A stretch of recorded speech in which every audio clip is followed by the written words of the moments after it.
Swayam Prabha. Digital India. Educated India.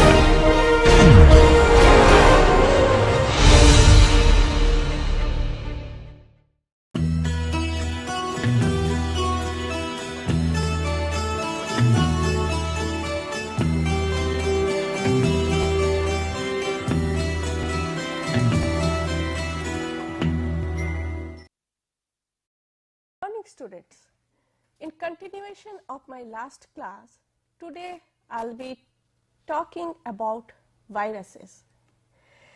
As I have told you earlier that viruses are the controversial creature in this universe, and as long as they are outside of the living cell, they are considered as non-living, and when they come in contact with the host cell, they do certain activities for which the scientists are compelled to believe that virus is a living particle.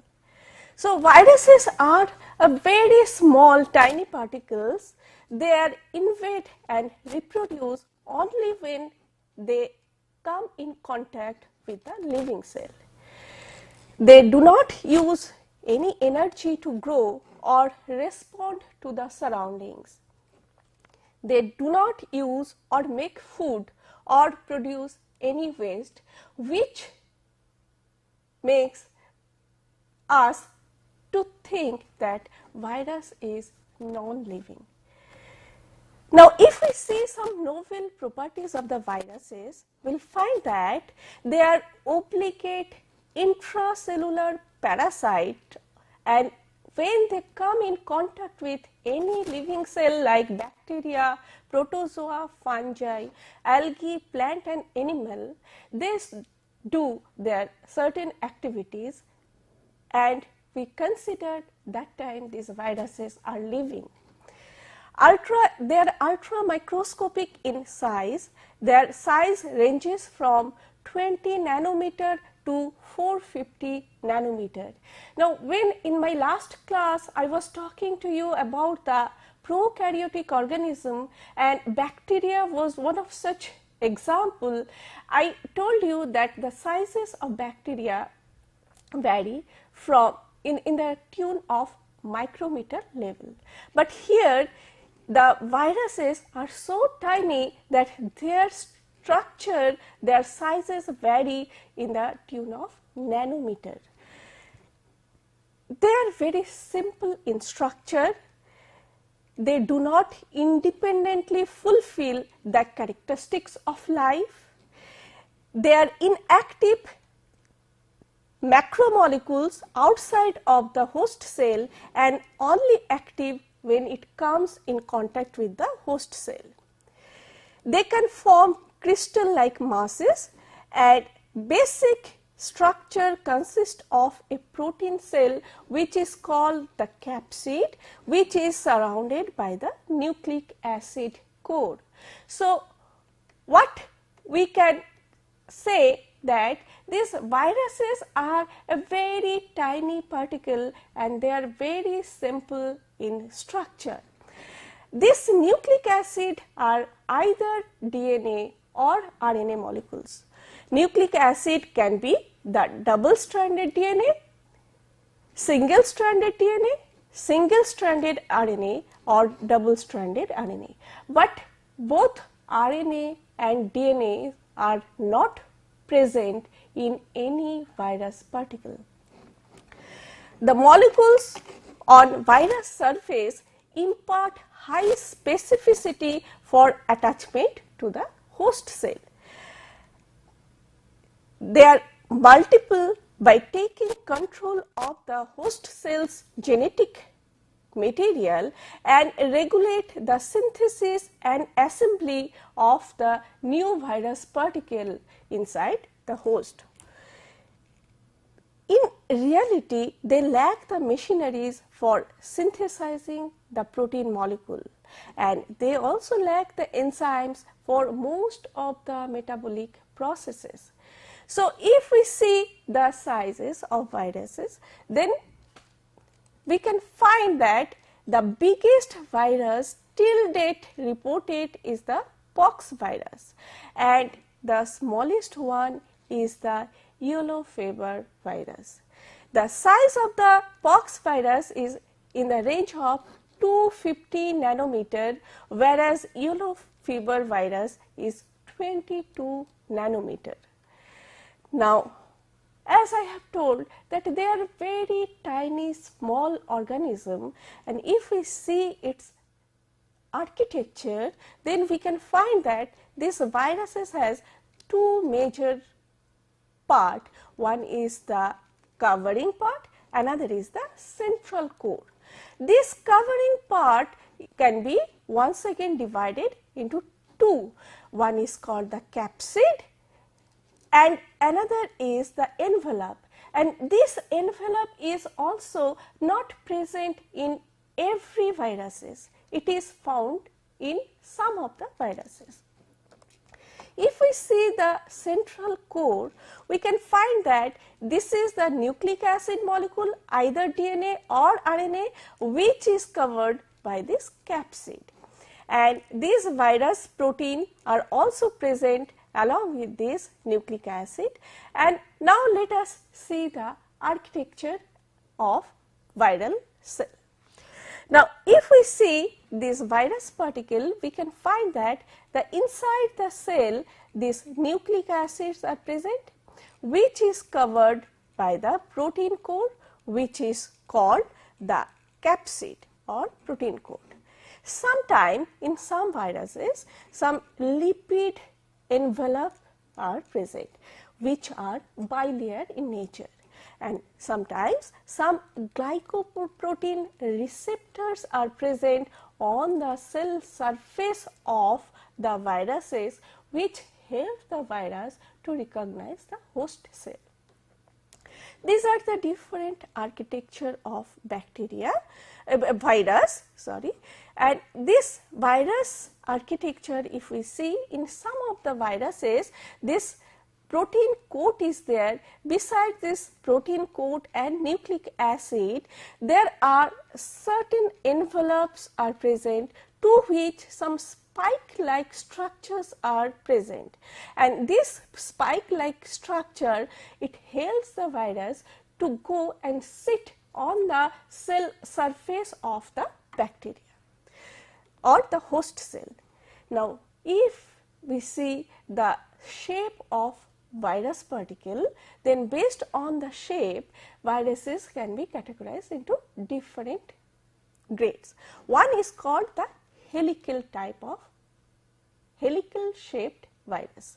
Now, in this helical shape, the structure itself indicates that it is helix like structure. Here this nucleic acid is present as the genetic material, which is covered by the protein coat, which is called the capsid, and altogether this is called the nucleocapsid. This nucleocapsid is present inside the virus, and it is covered by a layer which is called the envelope. And this particle, as its shape is helical like, this is called helical shaped viruses. Another group of virus is called icosahedral. Now, here this type of viruses under low magnification looks like spherical, but when under proper magnification it looks like icosahedral. Here also inside this nucleic acid moieties are there, which is covered by the capsid or the protein coat, and some matrix molecule is there inside, and sometimes it is enveloped, and this envelope has also in this envelope some spikes are present. So, this is the icosahedral enveloped virus. Another group of virus is called the complex virus. Now, here pox virus and bacteriophage are the example of such type of viruses. In case of complex virus, this nucleic acid moieties are present. Along with that, the outer envelope is present, in which the soluble protein and antigens are present, lateral body is also there, and the size of this virus is 250 nanometer to 300 nanometer, which is considered to be the biggest virus. Now, if we come to another complex virus, then we can divide the entire structure of such type of viruses into two major groups. One is called the head, another is the tail. Now, in this head portion, this head is covered with a capsid, that means protein coat, in which the nucleic acid is present.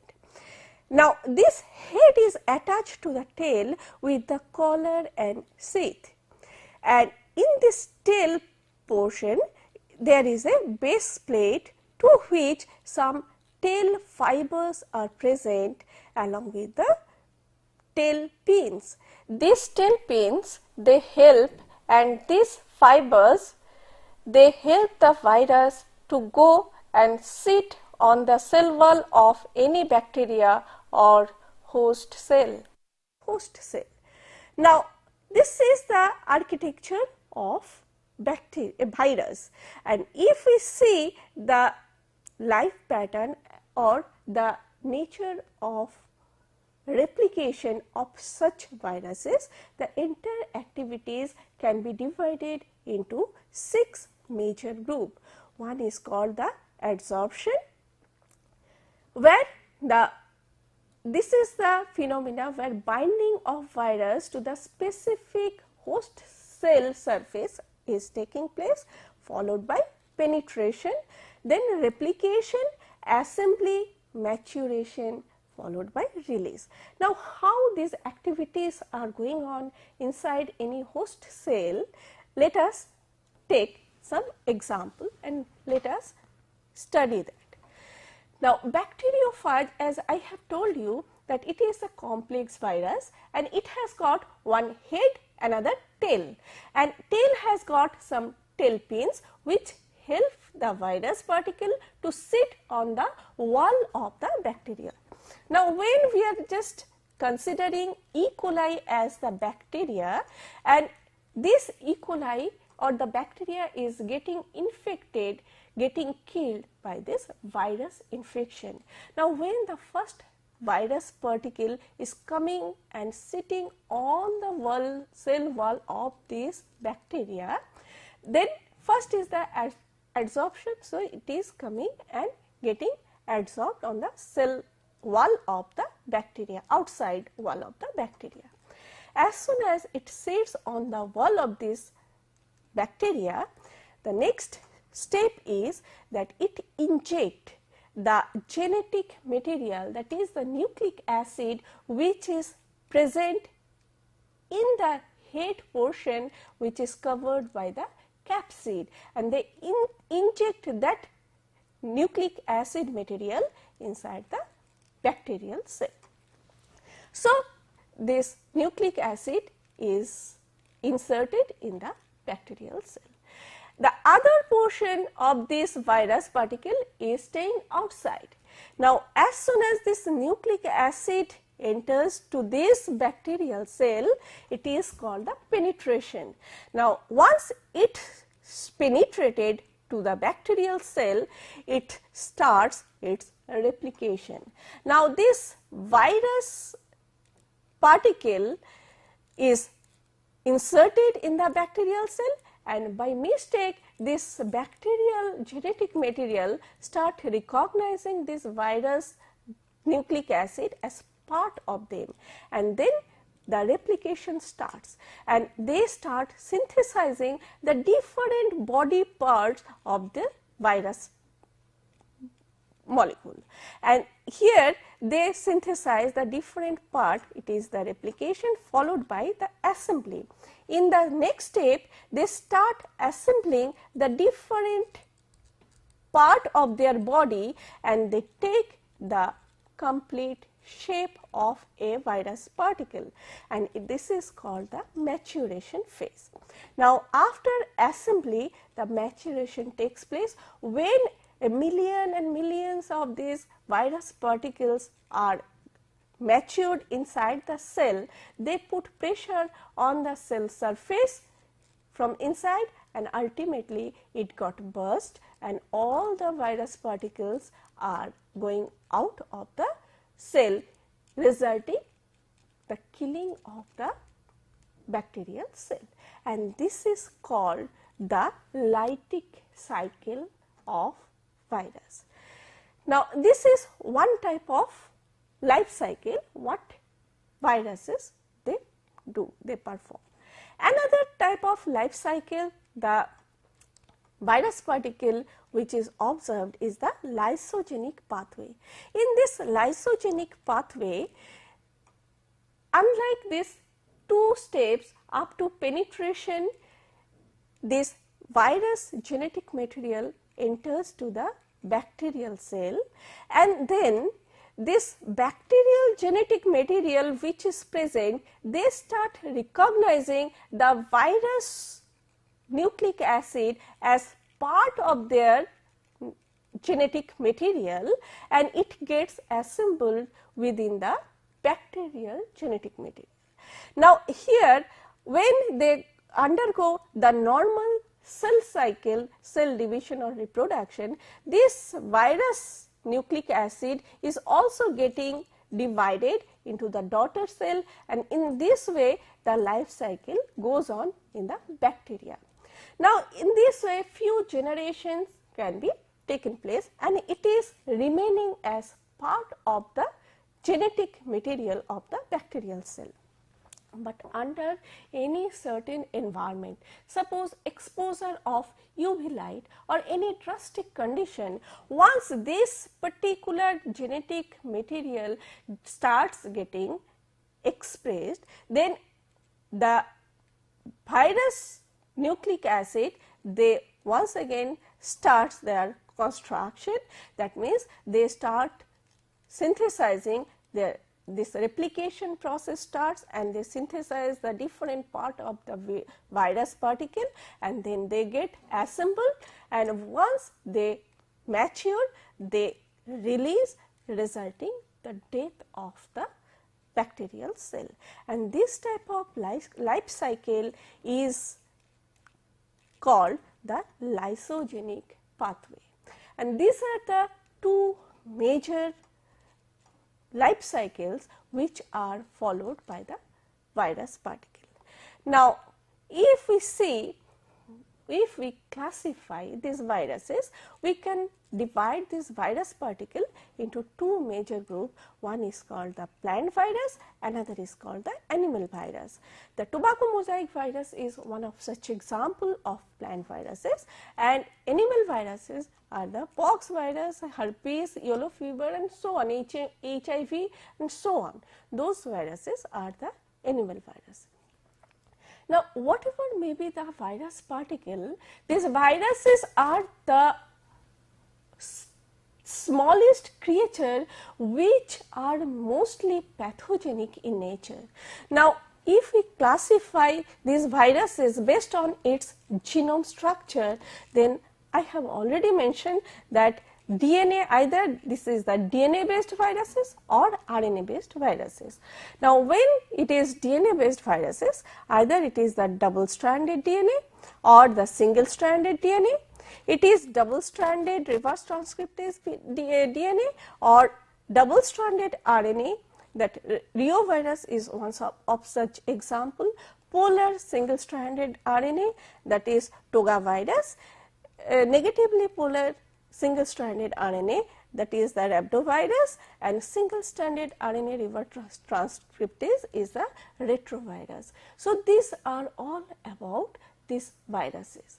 So, these viruses are the tiny and the smallest creature in this universe, and with this I am just concluding my this prokaryotic and this organism, and now let me switch over to the eukaryotic organism and eukaryotic cell structure and its cell organelles. Now, here in this particular cell organelles, I will be mainly concentrating to the cell theory.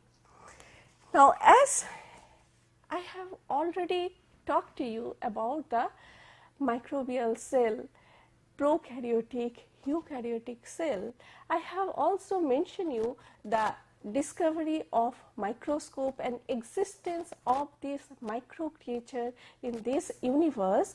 Now, first in 1665, the scientist Robert Hooke first visualized the dead cork cell under the microscope, and from there the studies or the existence of the cell in this living creature came into picture. In the year 1838 and 1839, two different scientists, Matthias Schleiden and Theodor Schwann, they proposed the cell theory. Now, what the cell theory states? The cell theory states that all organisms are made up of one or more cells and the products of those cells. All cells carry out live activities. It requires energy, grow, and have a limited size. New cells arise only after other living cells by the process of cell division. That means cell division is one of the living activities of the cell. And obviously the question comes that in our body, in your body, how many cells are present? Obviously we are eukaryotic and multicellular organism. So obviously how many cells are there in our system, in our body? It is 50 million. That means it is in the tune of trillions of cells. And not only that, they are of different types. The cells are diverse in structure as well as in function. But if we see the basic type of cell, then we can find that the entire cell can be divided into two broad categories. One is the prokaryotic or primitive nucleus cell, or eukaryotic or the true nucleus cell. Now, I have already talked to you about the prokaryotic cells in details. Now, let me tell about the eukaryotic cell in this particular class.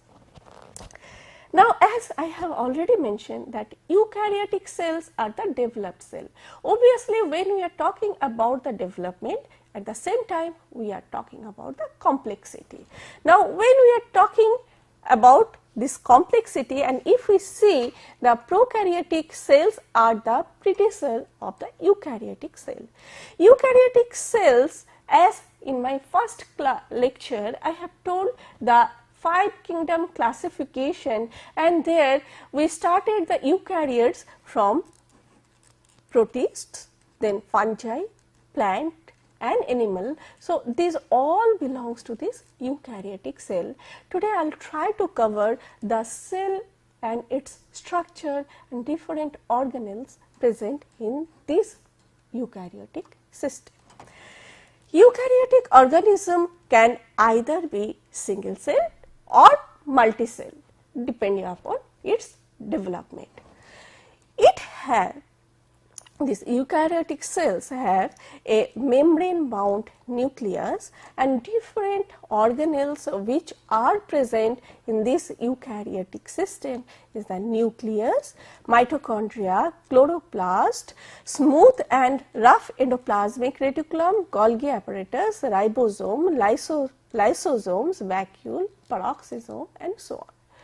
So, let us start the different cell organelles.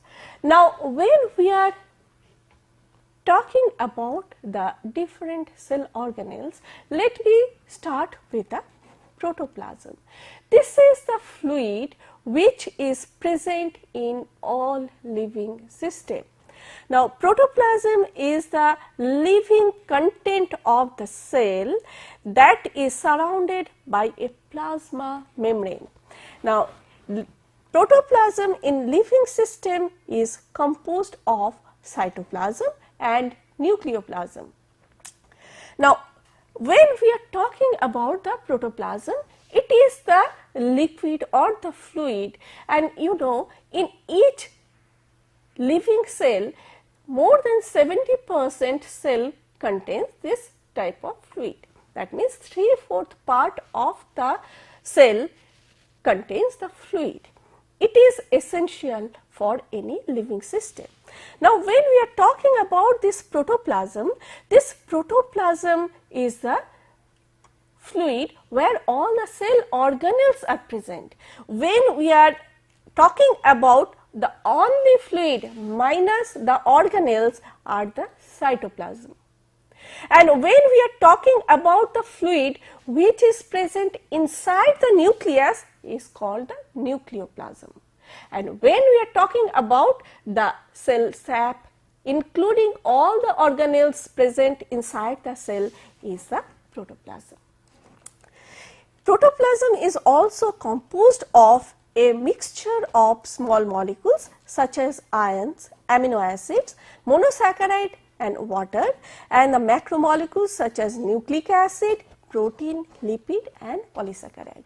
They are the macromolecules, this nucleic acid, protein, lipid and polysaccharides. I will be talking to you in details about each of these macromolecules and their function, but these particular macromolecules are also present along with some micromolecules in the protoplasmic fluid. Now, let me come to the cytoplasm. As I have already told that the portion of cell enclosed by the cell membrane, but not any organelles of the cell is the cytoplasmic fluid or the cytosol. It can be divided into compartments through complicated array of internal membrane. This cytoplasm, in this cytoplasm there are different organelles are present. Cytoskeleton, ribosome, metabolic enzymes, etc. are present in this cytoplasmic fluid. Next, let me come to the most important organelle in the cell. This is the nucleus, which is considered to be the brain of the cell. It is the largest organelle of the cell. Robert Brown in the year of 1831 first discovered this cell. The cell contains the hereditary apparatus which is called the chromosome. It has got the envelope which is bilayer. That means two bilayer membranes are there. Now, if we see the function of two bilayer membrane, then we can find that double membrane bag of the nucleus has got outer membrane and inner membrane, and it contains the nuclear pore which is not there in prokaryotic organism. In prokaryotes there is no cell membrane, that nuclear membrane which is covering in the genetic material which is present. Nuclear pores in case of eukaryotic cell are placed for selective transport between the cytoplasm and inside the nucleus, that is protein and messenger RNA. The outer membrane is continuous with the rough endoplasmic reticulum and has ribosome attached to this. Now, if this is the nucleus has got one membrane and it is the outer membrane. The outer membrane is attached to the endoplasmic reticulum, and here this is the two layer of your this nuclear membrane. The space between the outer and the inner membrane is continuous with the rough endoplasmic reticulum. So, if some ribosomes are attached to it are called the rough endoplasmic reticulum. So, it is present in the nucleus.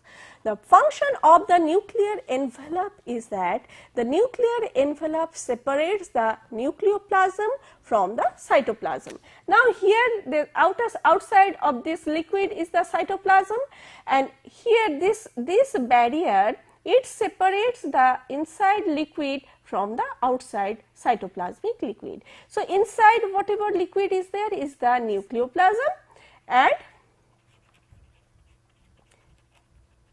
and here whatever liquid is there, it is the cytoplasm. And if this is the total cell structure, it separates DNA replication and transcription in the nucleus from RNA translation in the cytoplasmic fluid. Here RNA translation is taken place, and here DNA replication is taken place.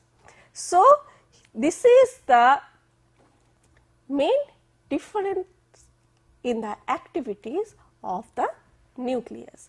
Now, this nucleus has got some nuclear pore. This nuclear pore is formed at the site where inner and outer membrane are pinched together. So, this inner and outer membrane are pinched together is the nuclear pore. So, it is 100 nanometer in diameter. This is 100 nanometer in diameter. It is filled with the filamentous material. The nuclear pore is a selective filter for the transport of larger molecule. A ring of 8 subunits are present in this particular nuclear pore, and each subunit projects like a spoke-like unit into the center, so that the pore looks like a wheel with 8 spokes from the top. So, from the top view, it looks like a wheel of a cycle, and inside the central plug is there, which is made up of a protein. So, this is the function, this is the structure of nuclear pore. So, obviously, what is the function of nuclear pore? This nuclear pore is mainly import the protein and export the RNA for RNA translation. If we see the structure of nucleolus, we will find that the nucleolus is a diverse, densely stained structure found in the nucleus. It is not surrounded by the membrane, and it is highly visible region in the nucleus consisting of the aggregation of ribosomal RNA and ribosomal protein. The function of nucleus, it plays a very important role. Nucleus controls the transfer and replication of hereditary molecules, that is DNA and RNA, between the parent cell and the child cell. That means, during cell division, the distribution of genetic material from the parent cell to the daughter cell is controlled by the nucleus. Nucleus ensure equal distribution of exact copying of the genetic content during the process of cell replication, and this is the main function of nucleus in the animal system. Nucleus is the place for DNA transcription, for the production of messenger RNA, which synthesize the protein. The process of energy and nutrient metabolism in the cell is regulated by the nucleus. Nucleus is responsible for the secretion of ribosome. Now, immediately, which is connected organelle to the cell, this nucleus is the endoplasmic reticulum. Endoplasmic reticulum is a network of interconnected closed membrane vesicle. It is a single membrane organelle. It divides the cell into compartment, and it is the site for protein and phospholipid synthesis. It is connected with the nuclear envelope. Now, this endoplasmic reticulum can be of two types. One is called rough endoplasmic reticulum, another is the smooth endoplasmic reticulum. Rough endoplasmic reticulums where ribosome is attached to the surface of the endoplasmic reticulum for the synthesis of protein. It may not be permanently attached to the endoplasmic reticulum. Attached to this ribosome is synthesized the membrane and the secretory protein. Secretory protein pass through the rough endoplasmic reticulum membrane and enters the rough endoplasmic reticulum cavity, that is called the lumen. And it is the site for glycoprotein synthesis, as the enzyme requires the presence of endoplasmic reticulum. The function of rough endoplasmic reticulum is that it is the main organelle for the production and processing of specific protein at ribosomal site that are later exported. The protein folding is an also important event of rough endoplasmic reticulum. Rough endoplasmic reticulum is also transport this protein to the site where they require. As and when it is required, they transport those protein to that particular site.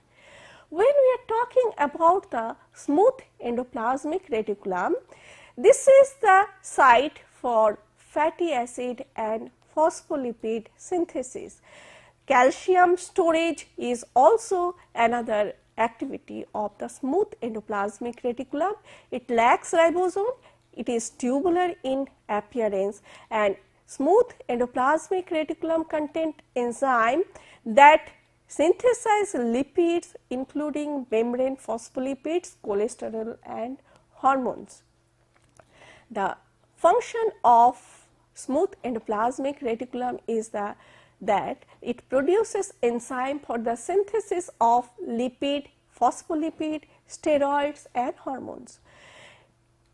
It is the site for metabolism of carbohydrate. It detoxifies the drugs and proteins and contraction of muscle cell. Now coming to the next organelle is the ribosome. Ribosome are the component of cell that makes the protein from the amino acids. The DNA sequences in genus is copied into the messenger RNA, that is the mRNA, and ribosome then read those information in this RNA and use it for the production of protein. That means 3-coded nucleotide is read by this messenger RNA and they synthesize this protein. Ribosome are made from the complex RNA and protein, and it has got two major subunit. If we see the composition, 65% it is composed of 65% of ribosomal RNA and 35% of ribosomal protein, and its size varies from 20, the ribosome is of 20 nanometer in diameter. Eukaryotes have 80S ribosome, where the small unit is the 40S and larger unit is the 60S. It is different from that of the prokaryotic system, where we have the 70S ribosome, the smaller unit is the 30S and larger unit is the 50S in case of prokaryotic. But here in case of eukaryote, the smaller one is 40S and larger one is 60S subunit. Now, if we see the function of ribosome, we can find that ribosome are the workhorses of protein biosynthesis. It uses the messenger RNA as a template, and the ribosome transfers each codon, that 3 nucleotide of the mRNA, pairing it with the appropriate amino acid provided by the transfer RNA, and its main function is the protein synthesis. Now coming to the next important organelles which is present in the cell is the Golgi apparatus. It is the stack of flattened membrane bound sacs that look like a stack of pita breads. Some cells have one large stack, other may have hundreds of small stacks. It is the transport vesicle carry protein from the endoplasmic reticulum to the Golgi apparatus. So, nucleus to endoplasmic reticulum to Golgi apparatus. Now, the number of Golgi bodies in the cell in a cell depends upon the level of its activity. That means, how efficiently a cell is performing or doing its activity. The more activity, the greater is the number of Golgi bodies. So, more active the cell, number of Golgi complexes are more. If we see the function of Golgi bodies, then we can find that it is the interaction with other organelles, but is not connected by a membrane with the other organelles. Chemically modify the secretory proteins and lipid transported from endoplasmic reticulum in the transport vesicle. This Golgi bodies has got cis and trans phase and modify the protein by the cell, which is package and export the protein. The interfunction of this organelle is that it transfers the vesicle to carry the secretory protein from endoplasmic reticulum to the Golgi apparatus. The rough endoplasmic reticulum and Golgi apparatus also maintain the cell membrane, the structure of cell membrane. That means, what is the major function of these Golgi bodies? The protein which is synthesized by the endoplasmic reticulum is coming and getting transported to the Golgi apparatus, and this particular organelle help in transportation of this protein and lipid. The most important organelle, one of the most important organelle of the cell is the mitochondria, which is otherwise known as the powerhouse of the cell. It is the place of oxidative metabolism and ATP production. The tubular sausage shaped organelle enveloped by a double membrane. It contains its own DNA and ribosome, which is called mitochondrial DNA and mitochondrial ribosome. This mitochondria is bilayer organelle, which has got an outer membrane and inner membrane, and in between the space of outer and inner membrane is the intermembrane space. Mitochondria is the site of all enzymes for Krebs cycle, and it contains, as I have mentioned, that mitochondrial DNA and ribosome. This is the structure of mitochondria. It has got the inner membrane and the outer membrane, and this is the site for ATP synthesis, and this is the intermembrane space, and this is the ribosome which is present, and these are the granule, and this is the most important, that is the secrecy of the mitochondria. If we see the function of mitochondria, then it is the organelle where energy conversion is taking place. This is the site for citric acid cycle or Krebs cycle. It is the site for electron transport chain and oxidative phosphorylation. That means, mainly the respiratory process is taking place in this organelle. Here heat production is also taking place, and it is also the storage of calcium ion. Now, coming to the next important organelle is the chloroplast. The word chloroplast is derived from the Greek word where chloros means green and plast means the form. It is otherwise known as the plastid. Now, in many cells, it is mainly found in the plant cell or some of the microorganisms which are photosynthetic in nature. This is the organelle which helps in photosynthesis. The chloroplast converts the light energy to chemical energy in the form of ATP and NADP to NADPH.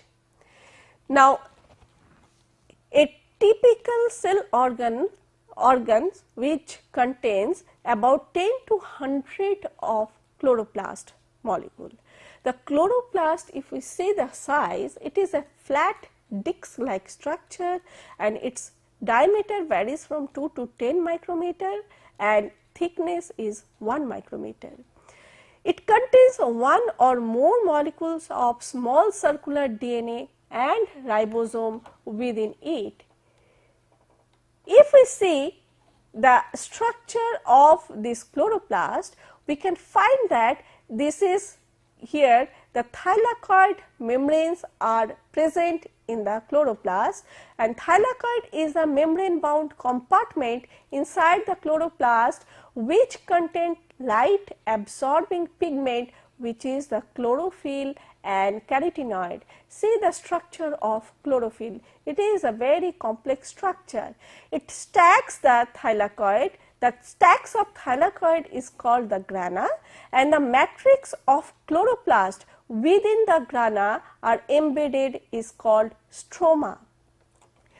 Photosynthesis takes place on the thylakoid membrane, whereas mitochondria is the site for oxidative phosphorylation. So, this is two major difference between the chloroplast and the mitochondria. Now, next important organelle which is present in the cell is the lysosome. Lysosome is also otherwise known as the digestive organelle, which is single membrane bound organelles. If we see the nature, it is the acidic organelle and its pH varies from pH is in the range of 5 in the membrane. It contains the degradative enzyme such as the acid hydrolase. The major function of lysosome is that it is the digestive plant of the plant lipid and carbohydrate, and it helps in transportation of undigested material to the cell membrane for its removal. It varies in shape and depending on the process being carried out. Now, this particular organelle is otherwise known as the suicidal bag. If by any chance the membrane of this lysosome is getting cracked, its all digestive enzymes come in contact with the other organelles and it kills the total cell. Now, let me come to the another important organelle which is the peroxisome. This is responsible for the oxidation of fatty acid. No ATP production is taking place in this particular organelle, but just the heat production is there. It protects the cell from hydrogen peroxide, that means from oxidation, as it contains the peroxidase enzyme. Besides this oxidoreductase group of enzyme, it contains oxidases and catalase group of enzymes too. It is a single membrane organelles. If we see the function of peroxisome, its major function is to break down the fatty acid molecule through beta oxidation. Peroxisome stores the enzyme that protect the cell from toxic peroxides. Now, the another organelle which I will be talking is the cytoskeleton. Now, cytoskeleton is the interior framework of the cell. Now, when we are talking about the cell and when it undergoes different activities, the network of protein filaments which lend support to the cell as well as its effect on the cell movement is the cytoskeleton material. The dynamic structure, it has got a dynamic structure and it maintains the shell shape, enables the cellular motion and plays some important role in intracellular transport and the cell division. Cytoskeleton consists of threse major kind of filament, which are microfilament, intermediate filaments and microtubules. These are mainly composed of the protein polymers. Now, I have talked to you about the different organelles which are present in the eukaryotic cell.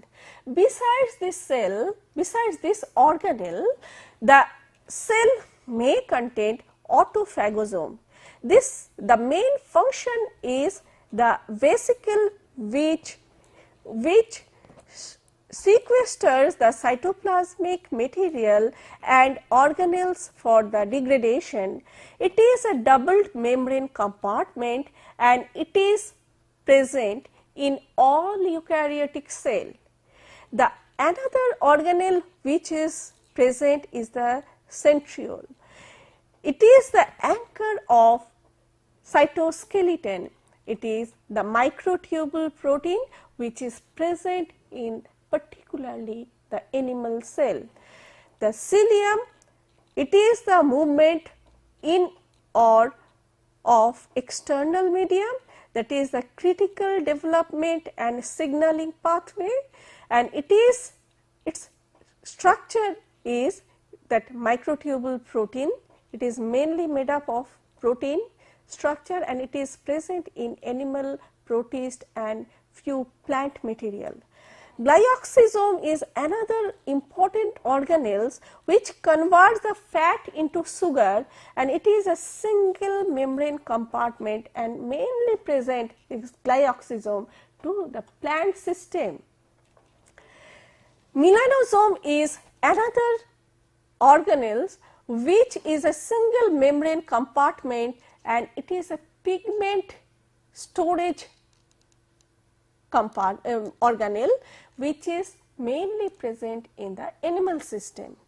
Microfibril is the bundle filaments which helps in muscular contraction and it is present in the animal cell.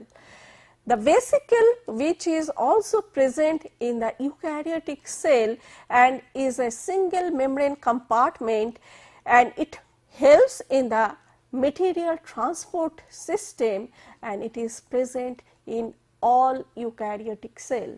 So, with these different organelles, I have tried to give you an overview of the different organelles and their function, how they perform different activities in the living cell, and I think you have now a little bit idea about this particular cell, eukaryotic as well as prokaryotic cell, and how they perform and how they work. So, with this today I am concluding my lecture. Thank you very much.